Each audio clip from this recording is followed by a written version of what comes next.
ازيكم عاملين ايه؟ يا رب ان شاء الله تكونوا بخير. جمعة مباركة عليكم، وكنتوش لسه قرأتوا سورة الكهف اقرأوا سورة الكهف وصلوا على النبي عليه افضل الصلاة والسلام، وتذكروني كده بدعوة حلوة لعلها ان شاء الله تكون كده مستجاب. طيب النهارده معانا 10 نصيحة نقدر ان احنا يعني ناخدها كده عامة في حياتنا.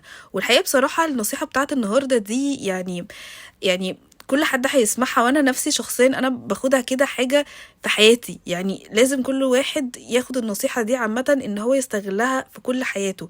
لو مشي بيها كمبدأ كده في الحياة هيحس ان هو قد ايه ان هو مرتاح، وقد ايه ان هو مطمن لوجود ربنا سبحانه وتعالى. وهي ايه بقى؟ وهي حسن الظن بالله.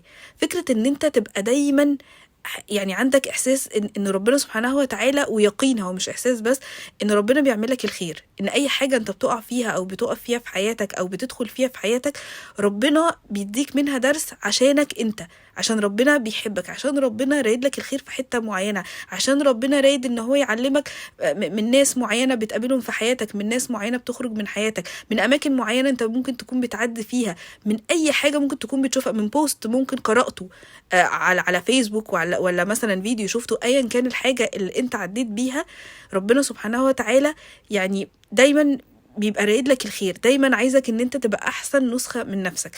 فدايما دايما احسنوا الظن بالله وتفائلوا كده بالخير، لان فكرة ان انت تكون متفائل بالخير او فكرة ان انت تكوني متفائلة بالخير دي بتكون حاجة كويسة قوي. فدايما كده نحسن الظن بالله، وربنا يا رب يكرمنا جميعا وننول كده كلنا اللي احنا عايزينه طول ما ربنا سبحانه وتعالى معانا. ولازم يبقى جوانا اليقين ده عشان باذن الله ربنا يفتح علينا.